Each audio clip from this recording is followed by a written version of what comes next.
Support for your public radio station comes from our members and from Bond, Shennick and King, a multi-practice law firm in Rochester with offices across New York State serving business, healthcare, and educational institutions. Online at bsk.com. From Happy Earth Tea, committed to sharing traditional handcrafted teas from around the world, with gift sets and teaware available for the holidays at the South Wedge shop or online at happyearthtea.com.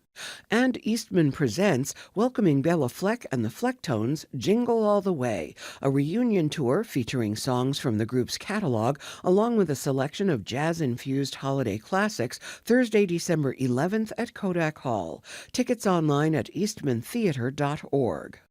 From WXXI News, this is Connections. I'm Evan Dawson. Our connection this hour is being made across the country, where communities are rallying around efforts to provide food assistance to families in need. Those efforts are in full force, and they have been since the government shutdown disrupted SNAP benefits temporarily. And even though benefits have returned for most Americans who need them, food pantries are still seeing lines of people who need help. And our listeners have been asking, what is going on locally? Are the benefits fully back? Do people still have deep needs when it comes to food on a regular basis, and especially with Thanksgiving? Well, as reported by NPR and ABC News and our team right here at WXXI, this trend is going to continue into the holidays of elevated food need. We're seeing it in Rochester and the Finger Lakes region, leading right into tomorrow's holiday. And this hour, we explore the impact of the disruption that the recent SNAP benefits issue had and what it means for families across the area. We're going to talk about what nonprofit organizations are doing, grassroots groups, neighbors helping up to stepping up to help neighbors, and a lot more here. And if you need help, our guests are going to have some ideas throughout the hour about where to go to get that, because there have been a lot of questions about that. In studio, Noelle Evans, education reporter and producer for WXXI News, is with me. Noelle is working on reporting on exactly the subject that will come out on WXXI News before the end of this week. Thank you for joining us in studio Thanks today. for having me here, Evan. On the line with us for a few minutes, Mitch Gruber, Senior Vice President and Chief Impact Officer at FoodLink and a member of Rochester City Council. Mitch, welcome back. Thanks for being here. Thanks for having me. And someone Mitch knows well is Chris Lavin, nonprofit consultant with Upstate Giving and member of Geneva City Council. Hello, Chris. Hi, Evan. Nice to see you. Mitch. Nice to see you, Chris. Appreciate having you back here. And just a little bit of a roadmap here. We're going to talk to Noelle about some of what she has been seeing in our region. I think Mitch is going to set the scene on just making sure we maybe put a bow on the whole SNAP story and where that goes. And Chris is going to be able to talk to us about not only what's happening where he is, but also in some smaller communities in the surrounding areas that often don't have as many resources. Later this hour, we're going to talk to folks from a number of different places who are providing help as well. And if you've got questions, comments about what's going on with food need, you can send them to connections@wxxi.org. We will do our best to get those answered. Noelle, briefly here, again, your reporting comes out later this week, but Yeah. I want to start just with your visit to Dimitri House. You were there yesterday? I was there yesterday. They have a free community lunch, and I sat down and spoke with some folks. And what I was hearing, for one thing, from the executive director there is that from mid-October to mid-November, they served 1,500 people about, which is double the norm. And part of their work was also about connecting people to other resources, because they tend to, you show up, you can only really show up once a month, and that's supplying you for like the next 3 days in terms of food supplies. And they also do it by appointment. So rather than being in a long line and then potentially getting to the front of that line and the cupboard, the pantry's empty, they were making sure that, okay, you have this appointment, we have the food that you may need. And one of the folks that I spoke to, who is a SNAP recipient, shared a bit of his story, grew up with quite a bit of housing instability, had been homeless during 2020, COVID. And so, getting back on his feet, talking a bit about how a lot of this is tied to trauma recovery for him in terms of being on public assistance, being on SNAP, and how that's also related to, struggling with substance abuse. And so, like, some of these stories that I'm hearing, and this is somebody who also volunteers, is also going to school. He was saying that he commutes by bike. And so in the span of time where he didn't receive his public assistance or his SNAP benefits, he at one point was biking. It was an 8-mile round trip to a food pantry because he wouldn't be eligible at just any particular one. And so that takes away from time to study. That takes away from, I mean, that's hours, you know. And something else that I was hearing from the executive director at Dimitri House, Lori Preisel, is that she was noticing quite a number of folks who she hadn't, like new faces, folks that, you know, she called working poor, single households, it's like one person in the household. Yeah. And like, if you don't have that food stamp assistance, you've got rent to pay, you've got utilities, you've got bills, groceries. What gives when you're living paycheck to paycheck and your wages aren't covering the cost of all of that? Yeah, and maybe Mitch Gruber can weigh in a little bit on that from the FoodLink perspective here. So one of the things that Noelle's reporting, and again, she's giving us a preview of her reporting that comes out later this week, but that was one of the kind of the takeaways when I was reading some of the notes from Noelle this morning. It's like, we know that there are working poor. We know there are people in need. I think we saw just how acute and how close to the edge people are with the SNAP situation. What are some of the lessons that you take away from that, Mitch? I mean, I think, you know, I've talked about this on the show a few times, but if there's a silver lining at all around what the last month has brought to this country, it's that when SNAP became the political football, and it really was, it was the number one most kind of prominent political football in terms of the government shutdown. There was really bipartisan support to get it funded, which I really wouldn't have guessed. And frankly, just to be incredibly clear and transparent, only 3 or 4 months prior, almost, I believe, every single Republican Congress member voted to cut SNAP benefits, or at least change eligibility requirements so that less people could actually participate in the SNAP program. So I was surprised to see that SNAP became such a flashpoint for folks, but it's because of the exact stuff that Noelle was talking about. I mean, I talked to countless people who, you know, I talked to a mother of 3 who got $740 a month. There was no way to replace that through charity. It's just simply not possible to replace $700+ per month for people to be able to put food on their kids' table. And no one, regardless of their party affiliation, no elected official was happy to see that happening. So I think we started to see the ball move in the right direction in that regards. I also just want to put a pin on what Noelle talked about in terms of demand. I think one of the most interesting stats that we have, I mean, I could tell you about all the pounds we moved, all the dollars that we spent on food in the last month, but I actually think nothing tells the story better than this stat. In the last month, the month of November, essentially, we saw more than 26,000 visits to the Find Food part of our website, where people can go look for food pantries, look for pop-up pantries, find resources. 26,000 visits. During the same exact month last year, there were 6,000 visits. 4.5 times the number of people came to look at our website and say, where can I find food? And I think that really tells an important story, that the need was just so tremendous out there. I'm sorry for what Noelle heard, you know, about the person's the requirements for people to be able to get to a food pantry. I will say that every food pantry has their own standards in terms of how often can someone visit, what zip code or what area code, or in Chris's case, what school district might food pantry serve. I would hope that most pantries, and I would think most pantries, really relaxed a lot of those standards in the last month during crisis mode. But it's unfortunate that a lot of people did have to work really, really hard to find food pantries that would support them. What we did at FoodLink is make sure they had food in their shelves. One brief follow-up to the point you're making, Mitch, about the way that it became a bipartisan issue, despite the funding votes that were partisan earlier this year. When you were on Connections months ago, everything that happened in the last month that you predicted essentially could and would happen if the funding cuts went ahead as planned in that funding bill. And so I take the point that it is surprising sometimes to see anything become a bipartisan piece of agreement. But shouldn't they have known, for the lawmakers who didn't like what they saw in the last month or were distressed by it or even surprised by it, they shouldn't have been surprised, should they?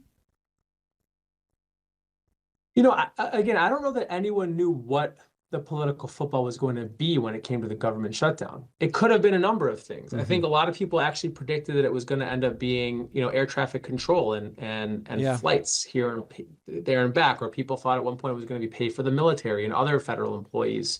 It could have been a number of things. And for whatever reason, I'm going to be curious what historians write about this in 50 years. For whatever reason, the Trump administration decided to really put a line in the sand around paying SNAP benefits. Again, we talked about this at length, but they had the contingency funds to be able to pay for this. They chose not to and allowed this to become the political football. And ultimately, I don't think anyone feels very good about the way this ended. And thank goodness, I do want to just kind of level set. Thank goodness we're in New York State. Because, and I'm not going to say that we did things perfectly here. I'm not going to say that there wasn't room for improvement, but SNAP benefits were paid out starting, I think, on the 12th or 13th of the month. And typically it takes 10 days for everyone in New York State, millions of people, to get their SNAP benefits. The state truncated that to 5 days. So I think it was between the 12th and the 16th, every single person got their full November benefit. And to be frank, typically it's from the 1st to the 10th of the month. So people really missed at most a week, maybe a week and a half of time. And that is what the emergency food system is built for. That is exactly what we're able to do. People like Lori at Dimitri House and her staff, people like Chris and the Boys and Girls Club in Geneva. I know Deb McLean's going to be on the call later from Geneseo. This is what we're meant for. FoodThink raised about $1.5 million, spent it on food, put it out to communities. We can do that. What we can't do is replace SNAP benefits in perpetuity. And there are a lot of states where it took them a lot longer to get SNAP benefits paid out. In fact, I believe there's probably some states where they're still not paid out in full. But thank goodness that was not the case in New York. Before we let Mitch go, Mitch, just make sure we understand here, with SNAP, there is no reason to think now that anything is going to get in the way of SNAP benefits, at least for the next year for most or so for most Americans. Is that correct? Correct. A couple of things I want to share, and certainly want to make sure I'm offering this communication to the community as often as I can. Number one, there were a lot of bogus headlines in the last couple of weeks that everyone who's a SNAP participant is going to have to reapply. This was a throwaway comment made by the USDA secretary, and every newspaper or news outlet picked it up. I got a lot of calls from folks. There is no plan to make everybody reapply. Everyone has to recertify anyways on an annual basis. That doesn't change. But this was just a sensational headline by the USDA. There's no plan for that. So continue to participate in the program as you have. To your point, Evan, the Department of Agriculture's budget has been voted on through September of 2026. So we may very well hear about a partial government shutdown again starting in January. That partial government shutdown will not include SNAP benefits. They are funded through September of 2026. The final thing, and the one that really is in a lot of ways the most challenging to describe and to talk about, is the changes made by the big bill passed in July that drastically changes eligibility for people to participate in SNAP. And those changes are still happening. I want to be clear about this. There are people whose SNAP benefits are going to be impacted, not by government shutdown or government funding, but by the new realities of the big bill from July that talks about ABODs. ABOD is an acronym, able-bodied adult without dependents, ABAWD. And now they've changed the definition of what an ABOD is. So if you're over 55 and under 64, you're an ABOD. If your children are over the age of 14, you're an ABOD. If you're a veteran, you're no longer exempted. If you're experiencing homelessness, you're no longer exempted. All of those individuals who I said are no longer exempted or are now considered ABODs have to comply with the work requirement in order to maintain their SNAP benefits. Now, I know I just threw a lot at folks, so I'm going to simplify the message this way. If you are someone whose eligibility changes because of work requirements under the new law, you will get a letter from your county DHS. Save that letter. Read that letter. Call us at FoodLink at 585-413-5091 to talk about that letter. Go into your county Department of Social Services to talk about the letter. It will lay out very clearly what the changes are. Nobody's being kicked off of SNAP benefits tomorrow. Everybody's going to have a several month window to come into compliance with work requirements, which may mean work. It may also mean volunteer service or community service. The last piece, and this is so important, I'm gonna send you the link to post, Evan, right after I'm done yapping away over here, is that even though people are now going to be told you have to comply with the work requirement, many folks are still going to be exempted in other ways. Let me give you an example. If I'm a SNAP participant and I'm taking care of my sick grandmother, I am eligible for an exemption. I do not have to comply with work requirements. Why would the county DHS ever know that? They've never asked if I take care of my elderly grandmother before. They don't know. So we developed with Together Now a really good screening tool that I believe is going to be a national model. A really good screening tool that anyone can just go online to Monroe County's DHS SNAP website, click a link, self-screen. You may be eligible for other exemptions from work requirements. Make sure the county knows that. So that way you are not subject to losing your benefits when all these changes become a reality. I hope that's clear as mud, but I'm happy to answer No, any I think questions it's you pretty have clear. about I think you're doing a great job with that, Mitch. Anything that you want to get in there for Mitch before we let him go? Noel? Well, just one quick thing, and just respectfully, when it comes to saying that like every news outlet covered this sensational headline, I don't recall that we did. And just to say that, I mean, like one sensational headline that is misinformed is too many, but also to recognize that there are still journalists out here that are fact checking as well. Okay, yeah, I mean, That part. Okay. And I mean, the one aspect of this that, and I really appreciate everything that you've spelled out here, Mitch. One of the things that I really take away from, sitting down at Dimitri House, but also stopping by Action for a Better Community is just like the impact on people's lives. Like at Action for a Better Community, they have these programs for folks to help with job readiness, like they've like Head Start, all of these things that are supposed to help people move out of poverty. And so when you take away something as basic as food security, that makes it harder for people to show up to these programs. And that's just something that I really take away from the reporting that I've done so far. That aspect to all of this too. We look forward to your reporting later this week. We're going to let Noel get back to work on the third floor or wherever it is you're going to. Thank you. I will be there. Thank you. Thank you very much, Noel Evans. Mitch Gruber, you're generous with your time. Happy Thanksgiving to you and the team at FoodLink. Thank you for the clarity on all of this, and I know we'll talk again soon. Yeah, and just last thing, let's all continue together to advocate and to lean into the Emergency Food Network. Foodlinkny.org is a place where you can find your local food pantry. Every one of them could use additional supports and resources, including just your time, volunteerism. And certainly FoodLink is always happy to be a resource for people. So be in touch. Thank you, Evan. Good luck talking to Chris. He's a wily one, but I'm sure you'll have a good conversation. And happy holidays to everyone. All right, that's Mitch Gruber from FoodLink, member of Rochester City Council, and we appreciate everything that FoodLink has done to help us be a conduit for information for the community. Mitch is Senior Vice President and Chief Impact Officer at FoodLink. And Noel Evans, Education Reporter and Producer for WXXI News. Thank you again. We'll see you reporting later this week here. I'm going to bring in Chris Lavin now. And Chris and I are going to talk, and we're going to talk to some folks later this hour as well, who do some work in some of these spaces. But Chris, as a nonprofit consultant with Upstate Giving and a member of Geneva City Council, I know you know Mitch well. I know you've worked closely.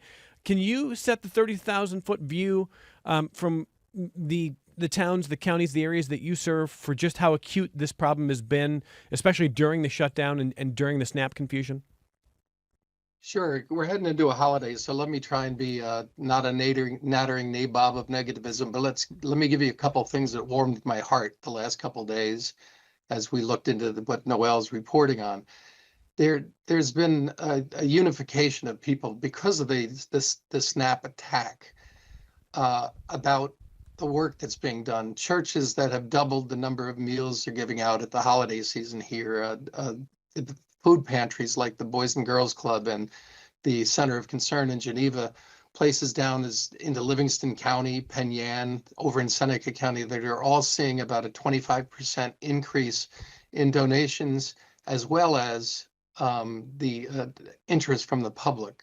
There were 150 cars yesterday in Geneva coming through to get food for the holiday at the Boys and Girls Club, and 441 families being served by the local Catholic Church. These are good things, and they're bipartisan.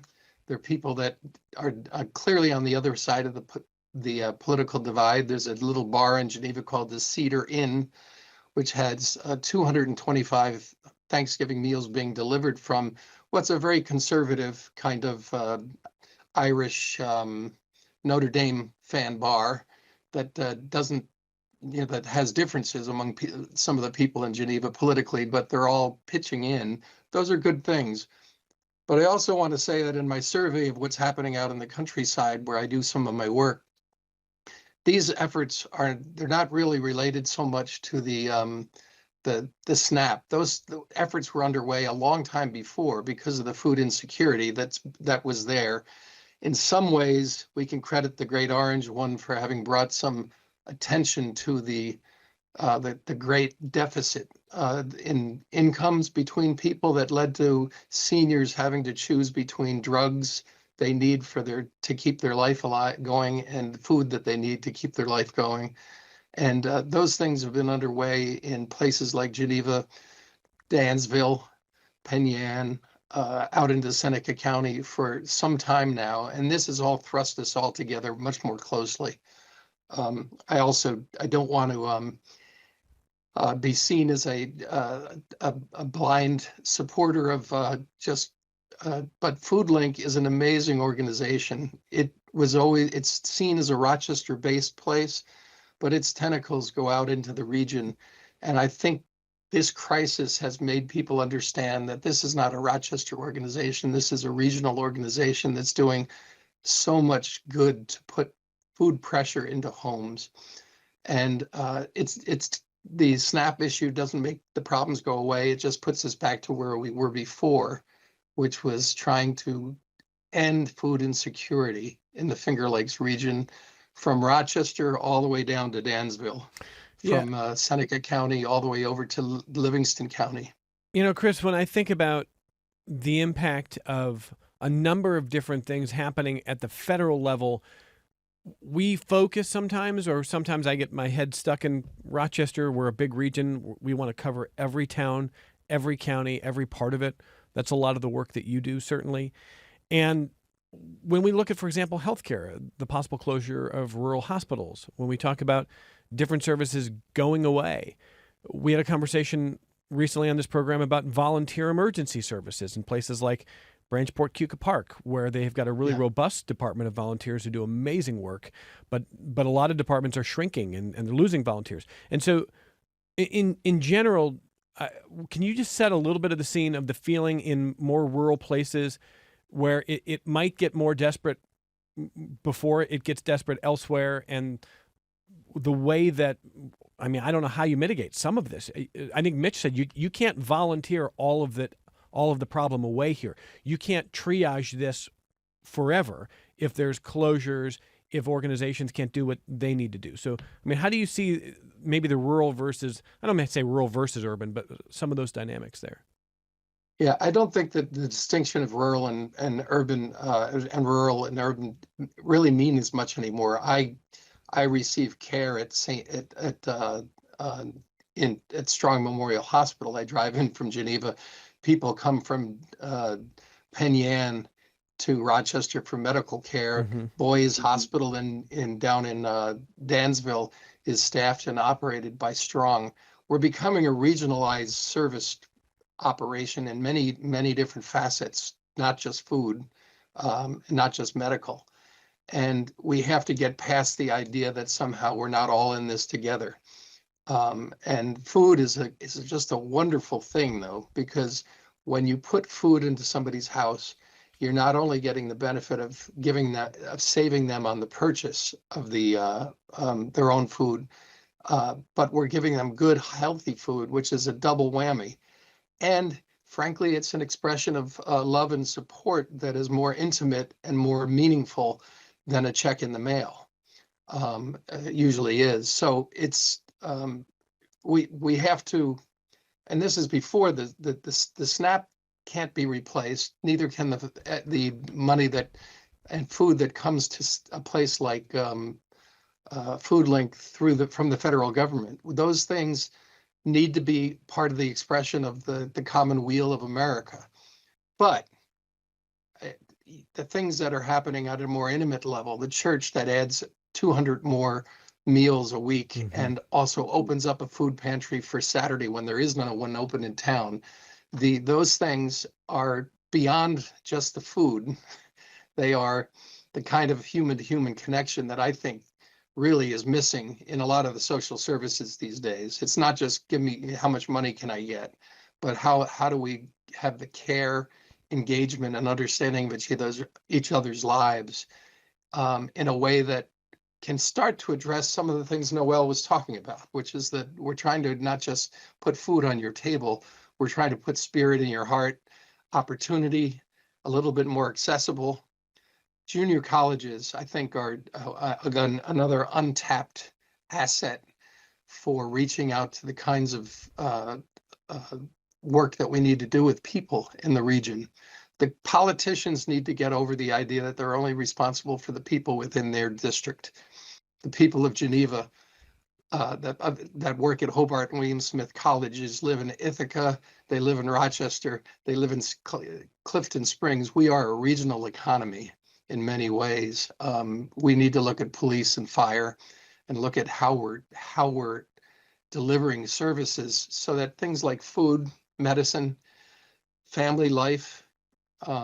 I think in Geneva, I'm very proud of the work Geneva's doing as a group to take pressure off the school districts so that they can focus on schoolwork while we focus on supporting families better so that the kids can perform better in school. Okay. Get enough food. But I gotta jump in and ask you about one other point you make there about, how politicians maybe see this and I don't mean to make this political, but I want to get your take on something that I asked Mitch about, which is that the thing that surprised me was that any political leader would have been surprised at the outcome once the shutdown happened and once SNAP went away. Because I think Mitch is pointing out something important here, as you already know, Chris, which is that we didn't need the shutdown to see SNAP cuts. We're going to see Medicaid cuts after the 26 elections, although those seem to have been timed to dodge some political accountability with the midterms. But the idea that we're not going to see upheaval with Medicaid cuts, I'm not endorsing cuts, funding, whatever. I'm just saying if you don't have any idea who your constituents are and what the impact is going to be, that's what's surprising to me. How could you be surprised when a lot of your constituents rely on food stamps, when a lot of your constituents are on Medicaid, a lot of the people who voted for you are on Medicaid or on food stamps, and all of a sudden there's upheaval? I don't think they should have been surprised, but I guess that's just me. What do you think, Chris? I ran a bureau in Washington for about 10 years, overseeing the work of Washington and how it works. And I know that I'm not there now, but the level of concern for the things you're talking about, the overall help and support of people, what kind of culture do we want to run? I can get political about it. When I grew up here in upstate New York, we had people like Barbara Conable and others like him who were conservative Republican fiscally, culturally much more liberal. Right now, they'd be driven out of politics. And somehow we have to get back to the idea that I see here around the holidays, where people who won't talk to each other about politics all agree that taking food over to your neighbor's house is a good thing and needed in a culture doesn't have equitable incomes right now. So it gives me hope. And maybe we can thank the Great Orange One for having pushed the button on pointing out how much we need to do to remain human and caring and kind, to have a country that we're proud of. I'm only laughing because I thought I heard you say that the first time, and now the second time I do realize you're saying the Great Orange One. Okay. I was just mentally checking how Chris is referring to the president, but yeah, I'm sorry. Some people may find some offense there, but go ahead. Well, Chris. it's good. It's good to disagree and to do it publicly and honestly. So, here's what we're going to do. Chris is going to stay with us, and he's going to address some other questions that have come in via email. In a moment after we come back from break, we're going to welcome Deb McLean, who is a part-time manager of the Geneseo Groveland Emergency Food Pantry. We're going to talk to Carly Layton from Jewish Family Services coming up. And I want to give a little credit to our colleagues at City Magazine. Editor Leah Stacy covered a number of local hospitality businesses that stepped up during the government shutdown to help people who weren't receiving SNAP assistance. You know, they weren't looking for credit, but this is the kind of story that you ought to hear. The efforts began with Jack's Extra Fancy and Pizza Wizard, and it grew from there. Just a couple of the stories related there. Pizza Wizard, they actually got flooded with requests here. You could buy a $5 cheese pizza, and they ended up, which is a big discount. They sold more than 1,700. They had to slow it down, the offer, just because they were really, really flooded. You could also take a ticket from their board and receive a cheese pizza, no questions asked. But again, I think they've had to slow that down just because of the demand. So very generous of them there. The Red Fern was doing a number of things, asking people to donate to the People's Pantry of Rochester or contribute to community meals. And if you're in need at Red Fern, you could visit for a low-dough burrito or a pint of soup. No questions asked, no proof needed. Montgomery Court, they were telling folks they were going to give away 30 breakfast sandwiches for free every morning. No questions asked. And I'm not even sure if they're still doing that. That's an amazing thing. But those are just examples of what a community was doing. And there's a lot more that I couldn't even mention. And again, they're not asking for the credit. You ought to just know that in the hard times that we saw, a lot of heart was shown. And when we come back, we're going to talk to some more organizations doing this kind of work on Connections. Support for your public radio station comes from our members and from Lento, a farm-to-table restaurant featuring seasonal ingredients from local farms. Information on holiday gatherings online at lentorestaurant.com. And Excellus Blue Cross Blue Shield, working with members to find health coverage for every stage of life, helping to make care and coverage more accessible in more ways for more people across the Rochester community. Details online at excellusbcbs.com. This is Connections. I'm Evan Dawson, and I want to welcome Deb McLean on the line with us, a part-time manager of the Geneseo Groveland Emergency Food Pantry.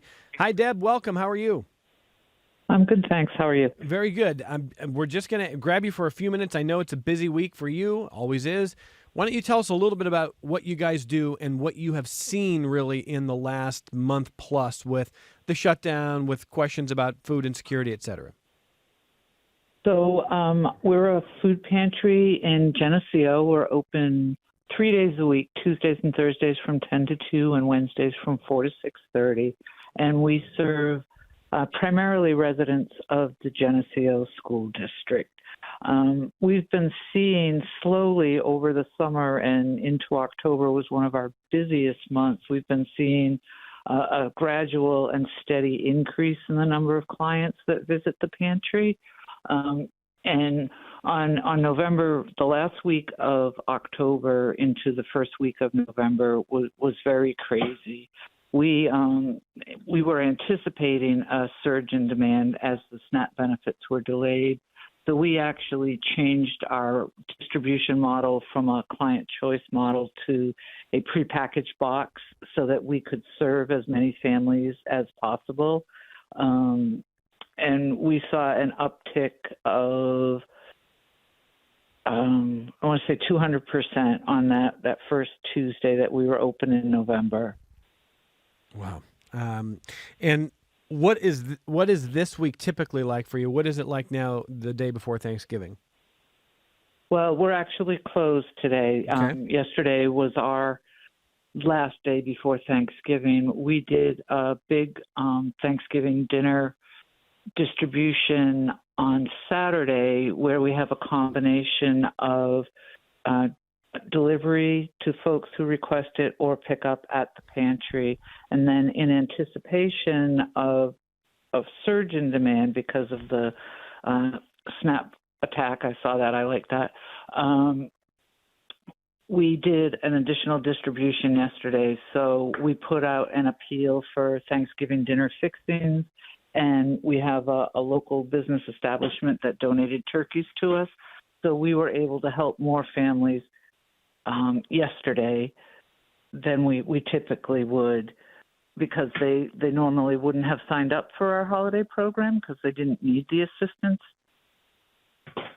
Okay. And before I let you go, then I'm going to ask you the kind of question that I think our previous guests have been weighing in on, which is, did we learn anything new about our communities during the shutdown? And my guess is someone like you, you're about as close to food insecurity as anybody, and maybe there wasn't anything new that you saw. I think a lot of people are seeing, like I said, just how close to the edge many people or families are.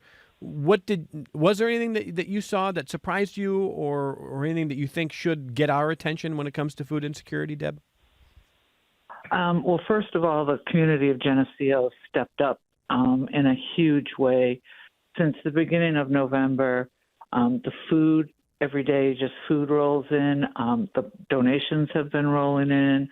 The community has just really stepped up in just a phenomenal way. It's very, very heartwarming.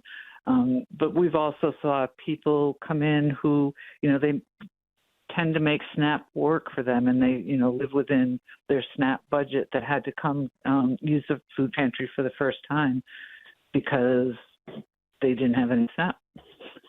Yeah, I imagine that's a lot of people in those categories. Deb, thank you for the work that you're doing, for you and the team there. Happy Thanksgiving to you, and continued good work in the new year. Thanks for being with us. All right, thank you, and happy Thanksgiving. Deb McLean, part-time manager of the Geneseo Groveland Emergency Food Pantry, talking about a community that stepped up. And we hear that everywhere. I mean, that is something that Chris Levin, I've yet to hear somebody say, you know what, I'm really surprised. Our community did not come forward. And I think what that shows us is no matter how divided we feel, people do care about their neighbors. People will still get up and help. And I'm not trying to be all gauzy, sort of cheesy. I think that's just a fact of what it is like to still be an American in this country. What do you think, Chris? I do think that after 10 years of working in the nonprofit world, I think the thing I failed at most was making the distinction between giving services, but creating an environment in which people connect about their needs and become friends. And that it's not just a financial or a food transaction. It's also an expression of caring. And there's more of that going on now. And that's a great thing to see. That will really address some of the real problems, the persistent problems. We also want to try and figure out, how did people get, what's behind their food insecurity? In Geneva, we did a survey car by car in our drive-throughs, promising not to market to them, but to get a sense. And then the Hobart Lane Smith students and I did a study of the impact on the families, and some of the monthly impact of this kind of help was between $450 and $500 a month. Wow. That's a car payment, it's insurance, but even more than that, it became a culture of support and caring. And I think that's what I hope we can all take away. Get to know the people you're giving to and show an interest in their life, as well as their food, as well as their kids. Well, well said. That's a lot of beautiful stuff there. And speaking of, let's bring in another guest on the phone. The Chief Impact Officer for Jewish Family Services is Carly Layton, who is with us now. Carly, welcome. How are you? Good, I'm good. Thanks so much for having me, and happy Thanksgiving. Well, and the same to you and the team at Jewish Family Services. Can you describe what it has been like in this last, 4, 6, 8 weeks for you guys? Sure. We run Brighton Food Cupboard, which is located in Brighton and serves 4 zip codes, all of Brighton, part of Henrietta, and part of the east side of Rochester. Our model's a little different in that we actually deliver food once a week. We have a lot of people with transportation issues, which is an issue to get to certain food cupboards. So we want to make sure that that gets to them and that they don't have to get to us. And I think, I've been listening and really the story is the same. And really, I think the part is even before the SNAP crisis, we were seeing our numbers go up a lot. Last year, we delivered over 164,000 pounds of food, and that's just not enough. We've had, 66% rise in the number of calls, all the numbers that kind of your other guests have talked about. And I think the other piece is that, when you have an empty pantry, it's not just the food that's at a loss, but, it affects more than that. You have stress, you have fear, and we've also seen a huge increase in the number of therapy sessions we're delivering at the counseling center at JFS, because people Yes, of course, if you look at, the hierarchy of needs, food is there, but then feeling like you can take care of your family, feeling like where your next meal is coming from is a huge burden to mental health. So we're seeing it, yes, in our food cupboard, and also in other parts of the community that we serve. Yeah, I mean, that's interesting, probably not surprising when you really think about it. It's not necessarily the sign of a super healthy economy when this many people need food assistance. And yet, Carly, I hope for anyone in that category, they feel some solidarity, that no one who needs SNAP, no one who needs food stamps, no one who needs a food pantry is alone in that. I hope that helps. I mean, I hope people don't feel any stigma or shame. No, I think that you're right in that. And actually what we heard a lot, because we also had a huge outpouring from the community served. FoodLink was obviously a huge support, as they are to all of the community food cupboards. But we heard from so many people, last year or in the past or when I was a kid, I was in this situation. And now that I'm not, I'm giving back. So I think there's also that feeling that, any of us could be, a paycheck, 2 paychecks away from that. We maybe have been. So that feeling that I'm going to now give a little bit. And we've had people send, hundreds of pounds of food, and we've had people drop off 1 jar of peanut butter. And all of it really just shows that the community doesn't have that stigma, that they want people to eat, and that eating is not, it's a right. It's not a privilege. And we want our community to stand up and be healthy in all the ways that they can be. Before I let you go, how can people help in the future on this issue? So I think just, keeping the food coming, obviously we get a lot of our food from FoodLink, but we could not do it without the benefit of donations, monetary and food. We have a Amazon wish list, and really importantly, just call us if you need help. We have a helpline, 585-461-0114, or visit us at jfsrochester.org. To your point, if you need any help, but definitely you can sign up. We did have a wait list because we had so much volume, but we have committed to serving 66% more people over November, December, and just really need the community to help us do that, just to make sure we can get people through these holidays and see where the situation lands after that. Carly, thank you again to the team at Jewish Family Services. You're helping a lot of people. And we've been trying to kind of take a little tour across the region this hour, showing the impact of the shutdown, the SNAP cuts when they happened, but also food insecurity in general, especially on the eve of Thanksgiving. So thanks for what you're doing. We appreciate it, and we'll talk to you in the new year. Thanks so much. Thanks for having us. You have a good holiday. That's Bye-bye. Carly Layton joining us. And Chris Lavin is with me, who is a nonprofit consultant with Upstate Giving and a member of Geneva City Council. And I don't mean to sort of wax too philosophical here or even just put kind of a political scientist hat on. But Chris, when you think about the future, there's going to be a disruption one way or another in the job market that is already pretty unstable. So people worry about what AI is going to do. And there's talk about, well, do we need UBI in the future? Elon Musk was saying recently that most people won't need jobs and that he thinks that's a good thing. I'm not positive that that's a good thing, but in Elon Musk's view, AI will do most of the work for us, and we'll just get whatever leisure time we want, and then we'll just share some kind of benefit, I suppose. That's a multi-billionaire not worried about the concentration of wealth, which is the whole thing. But Chris, do you think that in the future we're going to see a wiser approach to understanding that there should be no stigma if you need assistance in any way, food assistance, et cetera? And do you expect that need to rise given all of these dynamics, the current economy, future possible changes, et cetera? Not to get too eggheady about it, but I was just recently reading Ayn Rand because I wanted to see where did this part of America, where did we lose our empathy and our caring for each other from our revolutionary days, which are now on PBS every week in a documentary where we wanted freedom, we wanted all these great things, but we've lost our way on the personal caring for each other. And you're reading Ayn Rand, Fountainhead, Atlas Shrugged? Yeah, I did it because I think that kind of thinking has pushed us in a bad direction, and I wanted to understand it better. Where did this come from that people thought giving too much, caring too much was a detriment? So I just started reading it, and I came away saying we just have to get back to the fact that we are a caring nation. We 250 years we have been. We're in a downturn internationally and nationally. We are at a great place of economic inequality. And these are things we have to work on. I can tell you, if we don't have jobs like today, we will have jobs. People are not going to get up in the morning. I just retired in May from my job. And I know I don't want to get up in the morning and have nothing to do that matters to others and matters to the community I'm in. So I think that's a billionaire who also works harder than any billionaire in the world in his own way. I wish he didn't, but I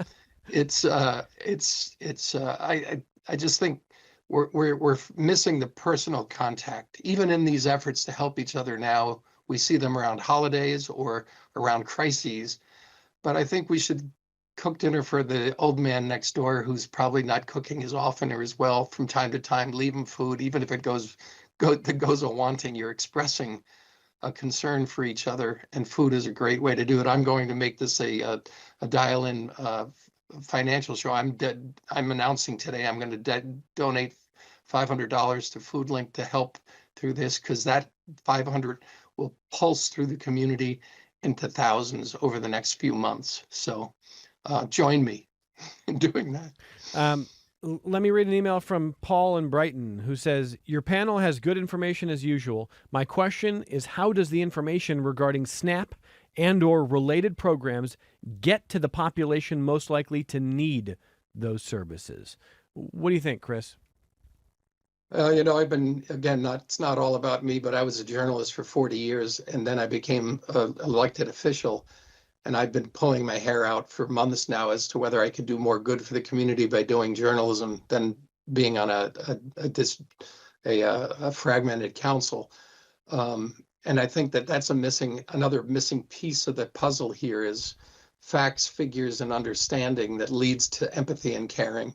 And journalism is in a real crisis. I laud you, Evan, and WXXI for coming as close to consistent daily caring across news, the local and regional news. But I was the editor of the Times Union city editor of the Times Union for a while here in Rochester, and then went on to San Diego and St. Petersburg. And in all those cities, journalism is dying locally, and we need to get better information out to people so they can make better decisions about their life and their politics.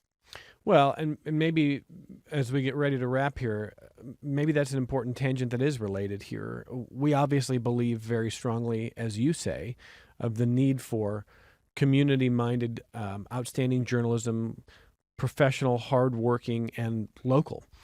And the founders really, I never want to speak for the founders. I've been thinking a lot about it because of the Ken Burns American Revolution series. And It's always perilous to say, well, the founders would have said, because, different times. I don't think the founders would have wanted to see the death of local print or the death of local journalism to the extent that they've seen, because so much of the discourse now is about national. And we do a lot of that here on this program because that's what people want to talk about, and we understand that. But we also do a lot of local, and we do a lot of regional, and we do a lot of state coverage. And when your Times Unions and when your local papers and when your really the messenger posts and all of the different ways that the communities get covered, when they go away and all that is left is a focus on the national, I think it concentrates the idea in the minds of Americans that that's what matters most, when so much that matters is what Geneva City Council is doing, or Rochester City Council, or the county legislature. But that's not as sexy, and it doesn't get covered. What's the cost of that, Chris? Oh, it's terrible. I got myself into local city government trying to understand, as a journalist, essentially, where did we lose our way here on some of the key issues for this region? How do we get people caring beyond their own school district or beyond their own municipality for the ability to do things? Right now, we just tax people to death in upstate New York, and I'm a left-leaning liberal of the highest order, but they think in Geneva, because I'm fiscally concerned about what we can do as a community.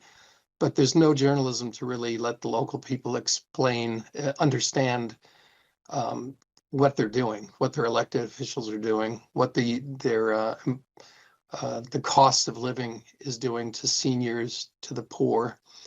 And we need to reboot on a lot of fronts. And I'm hoping that this rough patch in American culture and the food feeding of our own people sends us back in a better direction soon. I think that's well said. And I think to the extension of the point he's making there, when you have robust local and regional journalism, you can do accountability journalism. When people can't eat, and some of that is because of a change in policy, if you don't have journalists, it's hard to get demand answers. And I understand some politicians won't take calls, won't respond, won't do interviews, will only talk to friendly press, but that matters too. Enough of the word gets out about that, and people understand what they're looking at. When you don't have journalism, it's awfully hard to see that. So, Chris, for all of the work you've done in that sphere, thank you. Thanks for joining us this hour and getting us up to speed on what you are seeing. And come back and talk to us sometime. Have a happy Thanksgiving, sir. I will, and thank you for the work you do. It's more important than people know. That's Chris Lavin doing such important work for the community, and now serving on Geneva City Council. So the next time we talk to Chris, it'll be just a good old-fashioned grilling of sorts, and he'll put his political hat on. We appreciate Chris. Thanks to Mitch Gruber from FoodLink and for all of the guests getting us up to speed on what's happening with food in our community. More connections coming up in just a moment.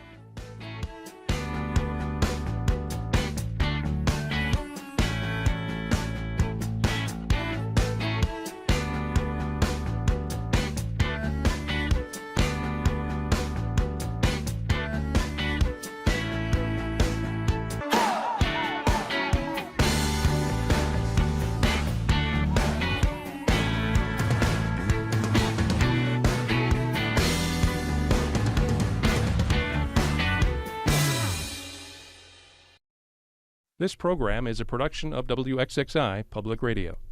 The views expressed do not necessarily represent those of this station, its staff, management, or underwriters. The broadcast is meant for the private use of our audience. Any rebroadcast or use in another medium without expressed written consent of WXXI is strictly prohibited. Connections with Evan Dawson is available as a podcast. Just click on the Connections link at WXXInews.org.